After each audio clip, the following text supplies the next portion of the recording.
जय हिंद साथियों, स्वागत है आप सबका साहित्य शिखर क्लासेस के यूट्यूब चैनल पर। पिछले वीडियो में हमने बात की थी, जो अभ्यर्थी पहली बार तैयारी कर रहे हैं स्कूल व्याख्याता की, वरिष्ठ अध्यापक की रीट की, उन्हें किन किन बिंदुओं का ध्यान रखना चाहिए। और मैंने आपसे कहा था कि कुछ शेष बिंदु हैं, उनके बारे में अगले वीडियो में बात करेंगे। तो आज उन्हीं बिंदुओं पर बात करने वाले हैं। देखो, कुछ बिंदुओं के बाद चर्चा हम पिछली वीडियो में कर चुके हैं। आज सबसे मेन बात यह कि जब हम तैयारी करना स्टार्ट करते हैं तो सबसे बड़ी चिंता हमारे मन में रहती है कि हमारा जो एग्ज़ाम की तैयारी कर रहे हैं उसमें चयन होगा या नहीं होगा। अब देखो, चयन होना या नहीं होना किस बात पर डिपेंड करता है? आपकी तैयारी पर। और आपकी तैयारी किस पे निर्भर करती है? आपके डेली रूटीन पर। तो आपका डेली रूटीन किस प्रकार का है, आप किस प्रकार तैयारी कर रहे हैं, डेली रूटीन किस प्रकार हार्ड वर्क कर रहे हैं, उसके ऊपर ही डिपेंड करता है कि आने वाले समय में आपका जो रिजल्ट आएगा वो किस प्रकार आएगा। तो आपको रोज़ एक नियमित टाइम टेबल बनाना है, रोज़ नियमित रूप से उसे फॉलो करना है। भले ही किसी प्रकार की परिस्थिति आपके सामने बने, लेकिन यूँ मान के चलिए बहुत मुश्किल से मुश्किल आप उसकी कंटिन्यूटी तोड़नी ही नहीं है। भले ही आप, ठीक है, किसी दिन जैसे मान लो 6 घंटे औसत पढ़ रहे हैं, किसी दिन 4 ही पढ़ पाए, किसी दिन 3 ही पढ़ पाए, लेकिन पढ़ना रोज है। ये आप निरंतरता आपको रखनी है। दूसरी बात करें कि कभी भी जब तैयारी के दौरान बहुत सारे मन में से संदेह आएंगे कि कट ऑफ क्या जाएगी, क्या नहीं जाएगी, और किस प्रकार जो है कट ऑफ में कितने प्रकार का सेफ स्कोर होता है। इस बातों को सोचे नहीं, ये बातें दिमाग में लानी नहीं है आपको, है ना। कई बार क्या होता है ना, जब नए नए तैयारी करना स्टार्ट करते हैं तो हमें पता नहीं होता है, और हम क्या करते हैं कि सेफ स्कोर क्या है, पिछली बार कट ऑफ इतनी रहती है, अच्छा तो इतना स्कोर बना ले तो अपना सिलेक्शन हो जाएगा। ये बात बिल्कुल गलत है। कट ऑफ के बारे में बिल्कुल सोचना ही नहीं है, क्योंकि अगर आप शुरुआत पहली बार तैयारी कर रहे हो और कट ऑफ के बारे में चल के सोच रहे हैं कि चलो इतना सेफ स्कोर होगा और इतने में तैयारी कर लूँगा तो मेरा इसका सिलेक्शन हो जाएगा, तो इसकी कोई गारंटी नहीं है।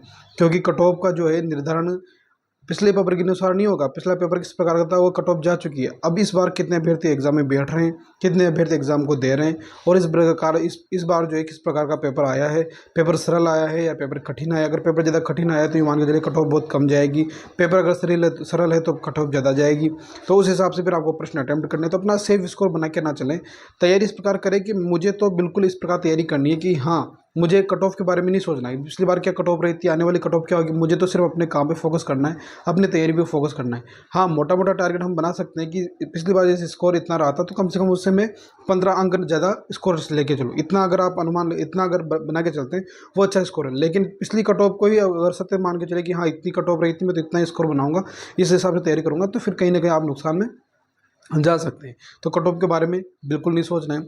बात करें जब तैयारी कर रहे हैं तो इस दौरान जो है साल भर की जो तैयारी होगी, 6 महीने की जो तैयारी होगी, उसमें सबसे मुख्य बात ये होगी कि आप खुद को जो है कितना अपने सपने के प्रति, कितना अपने टारगेट के प्रति जो है समर्पित रख पाते हैं। कई अभ्यर्थी क्या करते हैं, जब तैयारी स्टार्ट कर रहे हैं, ठीक है, चल रही है तैयारी, चल रही है, लेकिन बीच में देखो एक समय, लंबा समय, एक दिन का समय है नहीं।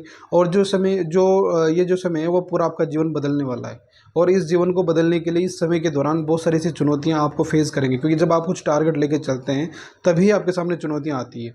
जैसे मान लो आप अपने घर पे बैठे हो, घर पे 4 दीवार के भीतर बैठे हो, तो आप सुरक्षित हो, आपको किसी प्रकार का कोई तनाव नहीं है। लेकिन जब आप घर को से बाहर, आप कहीं जैसे मान लो 2 किलोमीटर पैदल चलना है, 3 किलोमीटर अगर आपको पैदल चलना है, तब जाओगे तो रास्ते में देखोगे, रास्ते में ही जो बाधाएं आएंगी वो रास्ते में आपके सामने चुनौती के रूप में आएगी। तो जो घर से निकला ही नहीं उसके सामने कोई चुनौती नहीं है। जो घर से निकला है, जिसे कुछ बनना है, कुछ सपना देखा है, उसके सामने ही चुनौतियां आनी है। तो जब चुनौतियां आएगी, बाधाएं आएगी, तो हर चुनौती का इस प्रकार मुस्कुरा करके केवल ये सॉल्यूशन ढूंढना है कि हाँ अब इसका क्या समाधान है। ठीक है, नकारात्मकता कहीं भी, इस पूरी प्रक्रिया के दौरान नकारात्मकता कहीं भी हावी नहीं होने देना। नकारात्मकता जो है आपके उत्साह को, आपके सोचने की क्षमता को, आपकी याद करने की क्षमता को कम करेगी, इसलिए नकारात्मकता आने ही नहीं देनी है। और ये लंबा समय जो है इसमें नकारात्मकता का माहौल बनेगा ही बनेगा, ये मान के चलें। क्यों?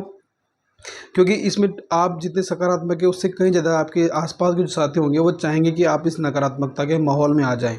और नकारात्मकता माहौल जो होता है एक अच्छे गंभीर अभ्यर्थी को भी असफलता की ओर लेके चला जाता है। इस बात का भी ध्यान रखना है।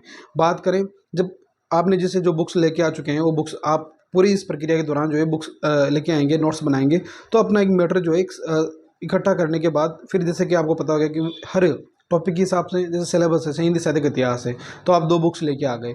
आप जैसे राजस्थान की जीके पढ़ रहे हैं तो क्लास संस्कृति के लिए 1 बुक्स लेके आ गए। उससे ज़्यादा फिर कंटेंट को बढ़ाना नहीं है। कई अभ्यर्थी क्या होते हैं, नए नए उत्साह में तैयारी करते हैं, उन्हें पूरा पता नहीं होता है बुक लिस्ट के बारे में। और जैसे मान लो किसी साथी ने सजेस्ट कर दिया कि ये बुक्स जो है मार्केट में आ रही है, टू द पॉइंट बुक्स है, इसको पढ़ लो, है ना, ये रामबाण सीरीज वाली बुक्स है, इसको पढ़ लो। ये इस चीज़ों के चक्कर में फंसना नहीं है। बुक्स अगर एक किसी भी टॉपिक के लिए मुझे लगता है कि ज़्यादा से ज़्यादा 2 किताबें सफिशिएंट होती है, उससे ज़्यादा बुक्स को लेके नहीं आना है। देखो कई जो अभ्यर्थी 2-3 बार तैयारी दे चुके हैं वो अभ्यर्थी भी गलतियाँ करते रहते हैं, और मैं अपने पिछले 2-3 बार वीडियो में इस बारे में बता चुका हूँ, डिटेल में बात कर चुका हूँ।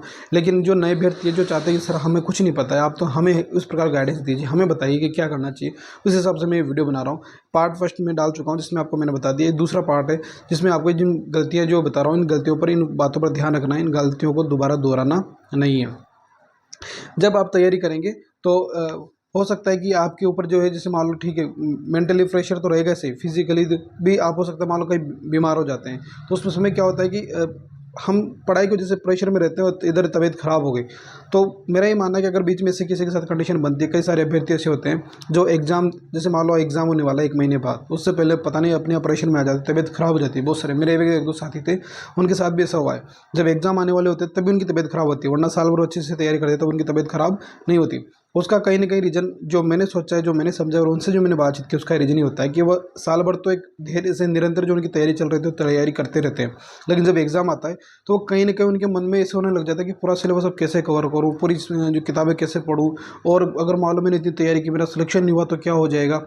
इतनी बहुत सारी इतनी दुश्चिंताएँ उनके दिमाग में घर कर जाती है कि कहीं न कहीं फिर वो जो चिंताएँ, दुश्चिंताएँ, उनका परिणाम उनके जो है स्वास्थ्य पे दिखता है और फिर वो बीमार हो जाते हैं। और फिर जो आप जानते ही हैं, अगर आपका शरीर स्वस्थ नहीं है, अगर आपका मन स्वस्थ नहीं है, तो कहीं न कहीं जो है उसका नकारात्मक परिणाम आपकी परीक्षा हॉल में, आपके प्रदर्शन पे दिखेगा ऐसे ही, और आपकी असफलता के लिए वो ज़िम्मेदार रहेगा। इस प्रकार बहुत बारीक बातें हैं जो हमें नॉर्मली लगती है, लेकिन अगर इन बातों को हम फॉलो नहीं करेंगे, अगर अपनी तैयारी में इनको शामिल नहीं करेंगे, तो ये मान के चले कि भले अपनी कितनी भी अच्छी तैयारी कर रहे हैं, कहीं ना कहीं वो जो ये चीज़ें हैं आपकी असफलता के कारण बन सकती है। इसलिए शुरुआत में ही इन चीज़ों को अगर ध्यान रख लें, इन चीज़ों को फोकस कर लें कि ये चीज़ें सामने आएगी, क्योंकि मैंने तैयारी की, मैंने फोकस की, जो अभ्यर्थी तैयारी कर रहा है, जो सक्सेस हो चुका है व्यक्ति, उसने ये सारी चीज़ें फेस की है, ये सारी चीज़ें उनके सामने आएगी। तो अगर आपको पता है कि चीज़ें आती है तो किस प्रकार में बचा जा सकता है, ये जो बातों को अगर आप ध्यान रख लेते हैं तो ये मान के चलें कि सफलता का जो ये जो रास्ता है, ये इसको सफ़र जो है ना बहुत आसान हो जाता है। ठीक है, और मैं यही कहूँगा कि मुश्किलों से भाग जाना आसान होता है, हर पहलू ज़िंदगी का इम्तिहान होता है। मुश्किलों से भाग जाना आसान होता है, हर पहलू ज़िंदगी का इम्तिहान होता है। डरने वाले को कुछ नहीं मिलता ज़िंदगी में, और लड़ने वाले के कदमों में सारा जहान होता है। तो अब बड़े उत्साह से, बड़े जोश के साथ, पूरी सकारात्मकता के साथ एक अपने सपने को लेकर त्याग, संघर्ष और ये जो धैर्य की जो एक परीक्षा है, इसको पार करना है, पूरे उत्साह के साथ लग जाना है। इस बार आपका प्रथम प्रयास है। मेरा मानना ये है कि प्रथम प्रयास में मिली सफलता आपकी, यूँ मान के चले कि एक स्वर्णिम सफलता होती है। तो प्रथम प्रयास में सफलता हासिल करनी है। और जो लोग बोलते हैं कि पहले प्रयास में नहीं होता है, पहले प्रयास में स्कूल विख्यात में सिलेक्शन होगा क्या, पहले प्रयास में इसका सिलेक्शन होगा क्या, लोग 10-10 सालों से पढ़ रहे, बोलने दो।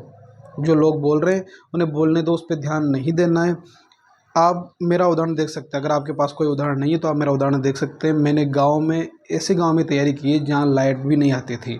तैयारी के दौरान रात में 3-3 घंटे लाइट की भी असुविधा थी, लाइट भी नहीं आती थी। उस समय भी मैंने पढ़ाई की है, मोबाइल की बैटरी से भी पढ़ाई की है, और उसमें आपके सामने पहले प्रयास में सिलेक्शन लेके दिखाया है। मैं एक वीडियो पूरा इसमें बताऊँगा कि किस प्रकार मैंने एग्ज़ाम की जो 2-3 महीने जो लास्ट का एग्ज़ाम का टाइम चल रहा था, उसमें कितनी प्रकार की परेशानियाँ मैंने देखी, लेकिन हर परेशानी के बीच खुद को किस प्रकार सकारात्मक रखा, और आज आपके सामने पहले ही प्रयास में जो है 25.5 साल की एज में 25 साल की एज में व्याख्याता बन गया। मैं 25 साल के व्याख्याता बन गया, चयन हो गया और ज्वाइनिंग कर लिया।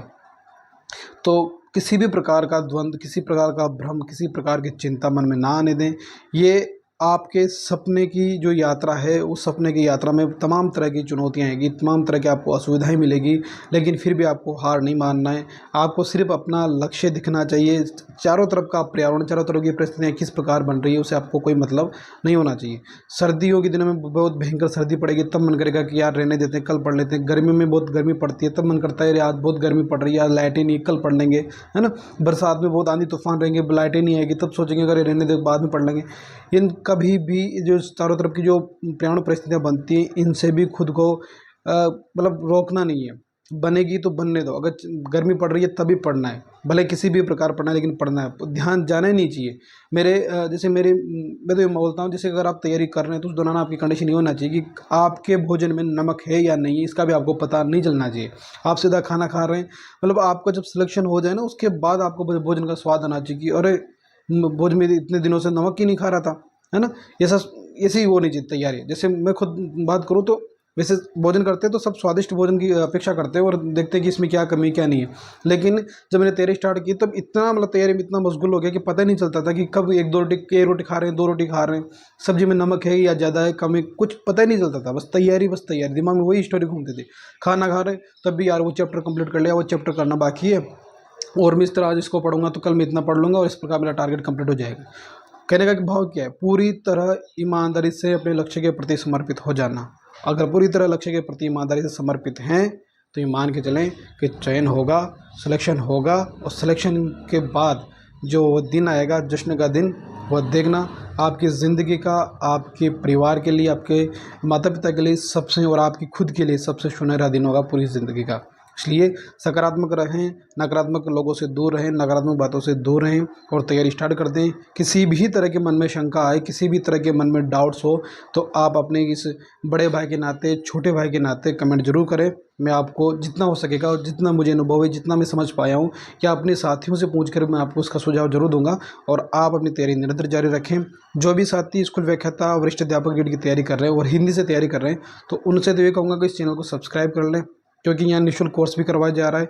और जो भी साथी दूसरे विषय से तैयारी करें वो भी इस चैनल को सब्सक्राइब कर लें, ताकि जो है आपको एक सकारात्मक बातों के द्वारा मुझसे जुड़ सके, कुछ न कुछ आप सीख सकें। क्योंकि तैयारी के दौरान जो है, तैयारी के दौरान केवल पढ़ना ही उतना ज़रूरी नहीं होता है, उस तैयारी के दौरान खुद को एक सकारात्मक रख पाना, उस तरह के लोगों से जुड़े रहना, वो सबसे बड़ी बात होती है। तो कम से कम इस तरह 1-2 चैनल जैसे इस वीडियोज़ के माध्यम से हम जुड़ते रहेंगे, साहित्य सीक्रेट क्लासेस के माध्यम से जुड़े हुए हैं, तो आप इस चैनल को सब्सक्राइब कर लें ताकि हम जुड़े रहें और बातचीत के द्वारा आपकी हर समस्या का समाधान आपको मिल सके। ठीक है, मिलते हैं अगले वीडियो में, तब तक के लिए जय हिंद, जय भारत।